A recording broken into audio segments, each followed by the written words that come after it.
Alors Aurélie, tu trouveras ci-dessous un petit tuto pour t'aider à réaliser ton klaxon. Donc sur ta page d'accueil, je t'invite à te rendre sur la bibliothèque de template, où ici tu observeras trois items, la rétrospective ici, la roadmap ici et le weekly. La différence entre les trois, c'est que la rétrospective te permet de mettre à plat un process ou de faire un bilan de projet. La roadmap te permet de gérer, de suivre l'avancée d'un projet, et le weekly te permet de faire un point équipe. Donc pour ton sujet, je pense qu'il faut plutôt aller sur une rétrospective. Et donc là, tu as une explication du sujet, et je t'invite à soit aller le consulter pour observer en quoi ça consiste sur aperçu, mais plutôt à aller sur utiliser. Il faut savoir qu'ils ont fait une montée de version, tu n'as donc plus besoin de faire un téléchargement. Donc tu fais utiliser, là tu donnes le titre que tu veux.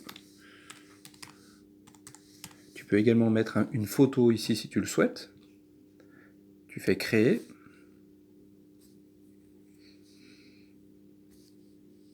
Et là, il te suffit de rentrer l'objectif donc de ta rencontre. Tu mets enregistrer. Après là, donc ça sera un brainstorm avec des post-it. Ici, tu peux mettre les catégories. Donc les catégories que nous avons abordées ensemble par téléphone. Donc, première catégorie. Hop, deuxième catégorie. Tu fais enregistrer. Puis là, tu peux mettre un dimensionnement. Donc là, je t'invite à mettre un dimensionnement si tu le souhaites. Tu n'es pas obligé de le faire.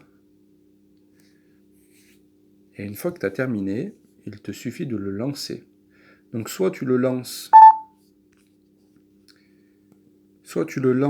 directement avec les participants, avec le code ici, soit tu le lances sur un network, et c'est-à-dire qu'en amont, tu as créé ta communauté avec les personnes qui vont participer à ta réunion, et après, derrière, tu peux du coup alimenter cette communauté régulièrement.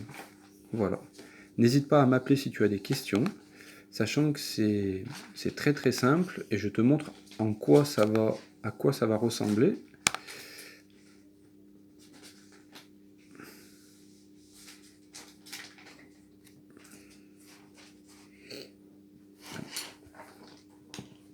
Hop.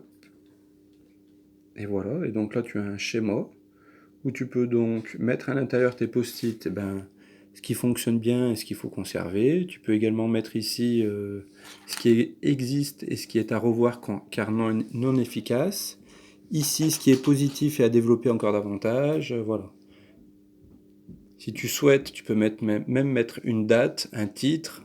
Tout ça, tu peux l'enlever sur les côtés si tu le souhaites. Donc il suffit de le supprimer. Voilà, il n'y a peut-être pas d'intérêt à l'avoir, donc tu supprimes tout ça.